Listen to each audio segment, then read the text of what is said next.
Hello guys, कैसे हो आप सब लोग। दोस्तों आई होप आप सभी लोग काफ़ी अच्छे होंगे और आप अपनी तैयारी बेहतर तरीके से कर रहे होंगे।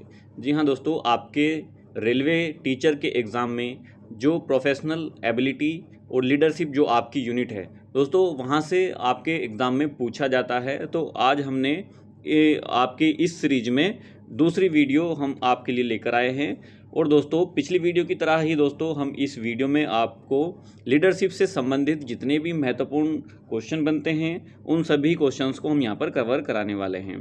दोस्तों आप चाहे रेलवे टीचर की तैयारी कर रहे हो या फिर किसी अन्य पीआरटी टीचर के लिए जैसे केवीएस हो गया या डीएसएसबी, उन सभी के लिए यह क्वेश्चन महत्वपूर्ण हो जाते हैं। तो दोस्तों बने रहिएगा वीडियो के एंड तक, इसकी बिल्कुल भी मत कीजिएगा। चलिए दोस्तों देखेंगे, पहला क्वेश्चन है रचनावाद एक अधिगम का सिद्धांत है जो। तो दोस्तों यहाँ पर आप बताइएगा इसका राइट आंसर क्या हो जाएगा। आप यहाँ पर देखेंगे दोस्तों इसका राइट आंसर क्या हो जाएगा। पहला जो ऑप्शन है आप यहाँ पर देख रहे होंगे, विकासात्मक मनोविज्ञान या विकासवादी मनोविज्ञान या फिर संज्ञानात्मक मनोविज्ञान या फिर यहाँ पर आ जाएगा व्यवसायिक मनोविज्ञान। गाइज आई होप आपने यहाँ पर आंसर को टिक कर लिया होगा।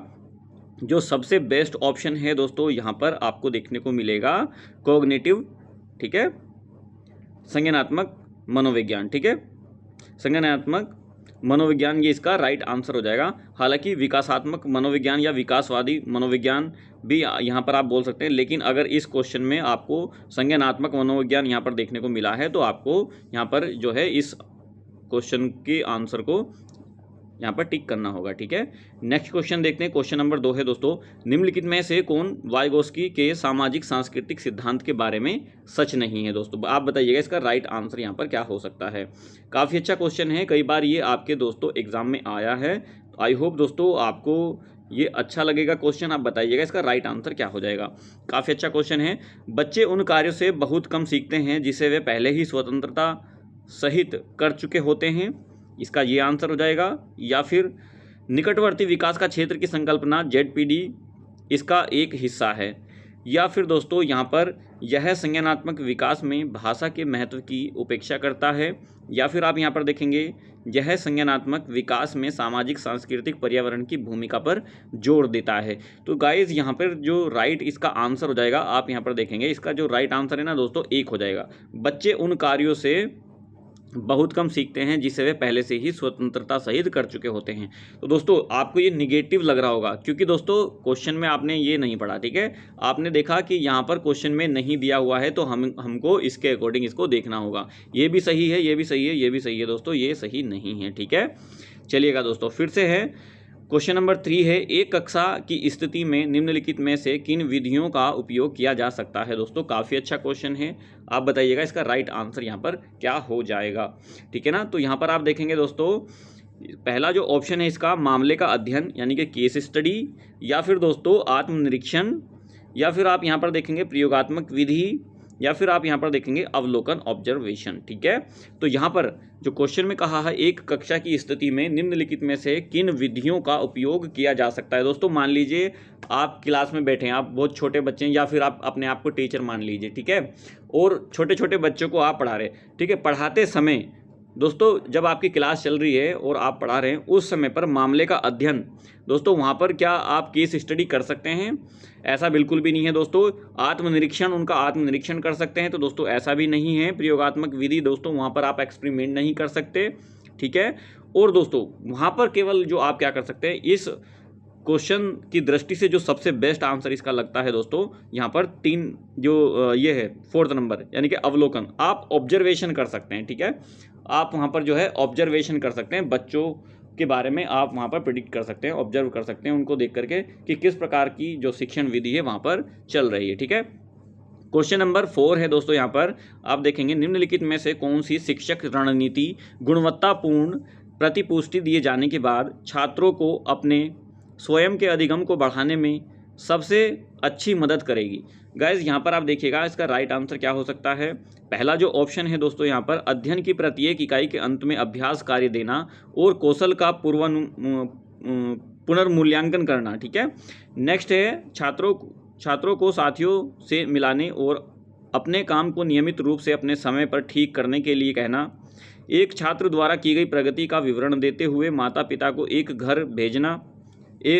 पत्र घर भेजना। या फिर दोस्तों क्वेश्चन नंबर का जो इसका 4th नंबर है, छात्रों को उनके काम के बारे में शिक्षक के साथ बात करने के समय पर अवसर प्रदान करना। गाइज यहाँ पर 4 नंबर का जो ऑप्शन है ना, ये दोस्तों काफ़ी महत्वपूर्ण है। ठीक है, तो इसका जो राइट आंसर हो जाएगा ना, क्वेश्चन आंसर इसका सही हो जाएगा आपका 4 नंबर का जो ऑप्शन है। ठीक है, ओके गाइज, फिर देखते हैं दोस्तों यहाँ पर क्वेश्चन नंबर 5, अधिगम के लिए आकलन में क्या शामिल है। गाइज काफ़ी अच्छा क्वेश्चन है, आप बताइएगा, क्योंकि आपको आपके एग्जाम में जो है ना इसी प्रकार के क्वेश्चन देखने को मिलते हैं, तो आप बताइएगा इसका राइट आंसर यहाँ पर क्या हो जाएगा। ठीक है, 5 नंबर का क्वेश्चन, इसका राइट आंसर क्या हो जाएगा दोस्तों, देखेंगे यहाँ पर क्या है, शिक्षण अधिगम से पहले, उसके दौरान व बाद में आकलन, ठीक है, या फिर स्व आकलन, या फिर औपचारिक व अनौपचारिक पद्धतियों का प्रयोग, या फिर ऑप्शन 4 है इसका विद्यार्थियों व शैक्षणिक प्रक्रियाओं पर प्रतिपुष्टि। तो दोस्तों अगर आप यहाँ पर देखेंगे तो इसका जो राइट आंसर आपका क्या हो जाएगा, देखिए 3 हो जाएगा। इसमें पहला, तीसरा और चौथा, यानी कि इसमें दूसरा नहीं होगा दोस्तों, स्व आकलन नहीं होगा। ठीक है, अधिगम के लिए आकलन में क्या शामिल नहीं है, तो स्व आकलन इसमें नहीं है। अदरवाइज ये यहाँ पर पहला, तीसरा और यहाँ पर जो चौथा है वो आपको देखने को मिल जाएगा। ठीक है, चलिए गाइस, फिर देखते हैं क्वेश्चन नंबर दोस्तों 6 है। यहाँ पर 6 के बारे में देखेंगे, निम्नलिखित में से कौन सा कथन सबसे अधिक समावेशी शब्द को उचित रूप से परिभाषित करता है। गाइस काफ़ी अच्छा क्वेश्चन है, आप यहाँ पर बताइएगा। हम ऑप्शन आपको पढ़ देते हैं। विशेष स्कूल में विशेष ज़रूरतों वाले बच्चे को शिक्षित करना। ठीक है, उसके बाद देखेंगे दोस्तों ऑप्शन 2 है यहाँ पर, स्कूल की विशेष कक्षा में विशेष आवश्यकता वाले बच्चों को शिक्षित करना। ठीक है, और उसके बाद क्या है दोस्तों, यहाँ पर देखेंगे ऑप्शन नंबर 3 है, नियमित कक्षा में अधिकांश समय विशेष ज़रूरतों वालों बच्चों को शिक्षित करना। ठीक है, या फिर यहाँ पर आप देखेंगे दोस्तों नियमित कक्षा में प्रवेश आवश्यकता वाले बच्चों को शिक्षित करना, है ना। तो जो इसका राइट आंसर क्या हो जाएगा दोस्तों, आपको कौन सा बेहतरीन इसमें आंसर लग रहा है। ठीक है, तो दोस्तों ये भी नहीं होगा, ये भी नहीं होगा, ठीक है, ये भी नहीं होगा। यहाँ पर जो दोस्तों राइट आंसर होने वाला है आपका 4 नंबर का ऑप्शन होने वाला है, नियमित कक्षा में विशेष आवश्यकता वाले बच्चों को, ठीक है, शिक्षित करना। चलिए गाइस, फिर से है दोस्तों क्वेश्चन नंबर 7, एक शिक्षिका को विद्यार्थी के किस व्यवहार से यह इंगित होगा कि वह दृष्टिबाधित है। गाइस यहाँ पर आप देखेंगे कि श्यामपट्ट को बहुत दूर से पढ़ने को चुनना, यानी कि दोस्तों अगर इस प्रकार का कोई व्यक्ति है, दूर से बैठ करके, किस प्रकार का कोई बच्चा है दूर से बैठ करके श्यामपट्ट को अच्छी तरीके से पढ़ रहा है, दूर से बैठ के पढ़ रहा है, तो वो दृष्टिबाधित नहीं हो सकता। ठीक है, हम और भी ऑप्शन देख लेते हैं। नेक्स्ट है सूक्ष्म जानकारी वाले भौतिक नक्शे को पढ़ना। तो गाइज ऐसा भी कोई बच्चा नहीं हो सकता जो कि नक्शे को बहुत सूक्ष्म तरीके से पढ़ रहा हो, यानी कि उसकी बारीक से बारीक चीज़ों को वो ऑब्जर्व करके उसको पढ़ रहा हो। ठीक है, बारीक मुद्रा वाले कार्यपत्रों को तुरंत पूरा करना। गाइज ये क्वेश्चन जो आंसर है ये भी इसका राइट नहीं है। 4th देख लेते हैं दोस्तों, पढ़ने में चुनौती महसूस करना और पढ़ते समय आँखें मिचकाना। ठीक है, ये इसका जो है राइट आंसर हो जाएगा। आप ये अगर बच्चा एक्टिविटी कर रहा है ना इस प्रकार की, तो आप यहाँ से उसको देख सकते हैं कि बच्चे के अंदर क्या है, वह दृष्टिबाधित बच्चा है। ठीक है गाइस, फिर है यहाँ पर देखेंगे क्वेश्चन नंबर 8 है, निम्नलिखित में से कौन सी अच्छे मानसिक स्वास्थ्य की विशेषता नहीं है। देखिए यहाँ पर विशेषता नहीं है पूछा है। ठीक है, तो यहाँ पर आप देखेंगे समायोजित करने की क्षमता, संवेगात्मक परिपक्वता, आत्मविश्वास या सहिष्णुता। तो दोस्तों यहाँ पर जो हो जाएगा ए सहिष्णुता। ठीक है, तो इसका जो है ना दोस्तों ये क्वेश्चन जो है, ये इस क्वेश्चन का ये वाला आंसर ये सही नहीं है, बाकी ये सब जो है ठीक है गाइस। ओके गाइस, फिर देखते हैं क्वेश्चन नंबर 9, राष्ट्रीय शिक्षा नीति 2020 बच्चों के मूल्यांकन के लिए डैश और डैश में समावेश को प्रस्तावित करती है। तो गाइज यहाँ पर आप देखेंगे 9 नंबर का क्वेश्चन, इसका राइट आंसर क्या हो सकता है आप बताइएगा। आप यहाँ पर देखेंगे पहला जो ऑप्शन है समूह कार्य स्व आकलन। ठीक है, फिर है परियोजना मानकीकृत परीक्षण। दोस्तों अगर कहीं पर मानकीकृत परीक्षण आ जाए तो ये बच्चे के लिए सही नहीं होता है। ठीक है, तो आप मतलब यहाँ पर मानकीकृत परीक्षण, प्रोजेक्ट स्टैंडर्ड परियोजना मानकीकृत परीक्षण। ठीक है, ओके गाइज, फिर देखते हैं नेक्स्ट है दोस्तों यहाँ पर मानकीकृत परीक्षा पोर्टफोलियो बनाना, या फिर यहाँ पर आ जाएगा मानक निर्देशित मानदंड निर्देशित करना। ठीक है, तो यहाँ पर आप देखेंगे दोस्तों इसका क्या आ जाएगा यहाँ पर, क्योंकि ये यहाँ पर डैश की जगह फिल करना है, तो आप यहाँ पर देखेंगे इसका राइट आंसर यहाँ पर क्या हो जाएगा। तो गाइज यहाँ पर 9 का हो जाएगा ऑप्शन ए, यानी कि बच्चों के लिए समूह कार्य यहाँ पर देना चाहिए और स्व आकलन, ठीक है ना, स्व आकलन करना चाहिए, ठीक है, सेल्फ असेसमेंट। फिर है यहाँ पर दोस्तों एक प्रभावी विद्यालय के लिए सहसंबंध है। दोस्तों यहाँ पर बताइएगा ऑप्शन नंबर क्या हो जाएगा इसका राइट आंसर, ठीक है। क्वेश्चन नंबर 10 है, इसका राइट आंसर क्या हो जाएगा, स्पष्ट विद्यालय मिशन, ठीक है। ऑप्शन नंबर 2 है निर्देशात्मक नेतृत्व। फिर है दोस्तों सुरक्षित और व्यवस्थित परिवेश, उसके बाद है उपरोक्त सभी, है ना। तो क्वेश्चन नंबर 10 का जो राइट आंसर हो जाएगा दोस्तों ये सभी सही है, ठीक है। ओके गाइज, फिर है दोस्तों विद्यालय में शिक्षा की गुणवत्ता का सबसे महत्वपूर्ण सूचक है। विद्यालय की आधारभूत सुविधाएं, ये तो हालांकि थोड़ा सही लग रहा है, फिर और भी ऑप्शन देख लेते हैं। कक्ष प्रणाली, पाठ्य पुस्तक एवं शिक्षण प्रणाली, शिक्षण अधिगम सामग्री, या विद्यालय का विद्यालयों का उपलब्धि स्तर, ठीक है। विद्यालयों में शिक्षा की गुणवत्ता का सबसे महत्वपूर्ण सूचक है दोस्तों, ये सूचक है, ठीक है ना। मान लीजिए आप अपने बच्चे का एडमिशन कहीं पर कराने के लिए जा रहे हैं, ठीक है, ठीक है, तो वहाँ पर उस विद्यालय की आप उपलब्धियों के बारे में सबसे पहले जानने की कोशिश करेंगे, ठीक है ना। वहाँ का उस विद्यालय का जो रिजल्ट है पर ईयर का, आप उसके बारे में भी जानने की कोशिश करेंगे, ठीक है। उसकी गुणवत्ता, ठीक है, उसकी उपलब्धि क्या क्या, उस अगर देखिए किसी स्कूल ने अगर अच्छी उपलब्धि हासिल कर रखी हो तो आप डेफिनेटली उसी स्कूल में अपने बच्चे का एडमिशन कराने के लिए सोचेंगे, ठीक है। तो यहाँ पर जो बेस्ट आंसर है इस क्वेश्चन के अकॉर्डिंग ऑप्शन नंबर 4 यहाँ पर राइट आंसर हो जाएगा, ठीक है ना। फिर है क्वेश्चन नंबर 12, बच्चों के लिए निःशुल्क और अनिवार्य शिक्षा अधिनियम 2009 के तहत उपर्युक्त सरकार सभी बच्चों के लिए बचपन की देखभाल और शिक्षा प्रदान करने के लिए आवश्यक व्यवस्था करने के लिए जिम्मेदार है, जब तक कि वह डैश की आयु पूरी नहीं कर लेता। क्वेश्चन नंबर 12 है दोस्तों, तो इसका राइट आंसर 5 वर्ष है क्या, या फिर 7 वर्ष है, या फिर 6 वर्ष है, या फिर 4 वर्ष है। तो गाइज यहाँ पर जो इसका राइट आंसर आ जाएगा ना दोस्तों क्वेश्चन नंबर 12 का, वो 3 आ जाएगा, यानी कि यहाँ पर 6 वर्ष, ठीक है, जब तक कि वे 6 वर्ष की आयु पूरी नहीं कर लेता। इस क्वेश्चन को दोबारा पढ़िए, आपके हो सकता है ये समझ में ना आया हो, दोबारा से आप इस क्वेश्चन को देखिएगा।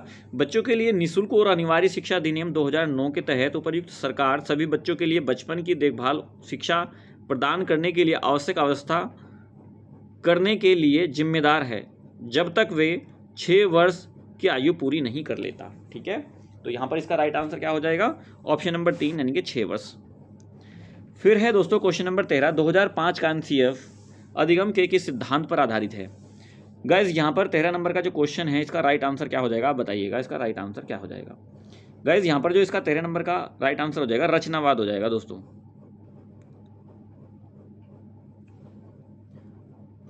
फिर है यहाँ पर राष्ट्रीय पाठ्यचर्या रूपरेखा एनसीएफ 2005 डैश द्वारा 1975, 1988, 2000 और 2005 में प्रकाशित रूपरेखा में से एक है।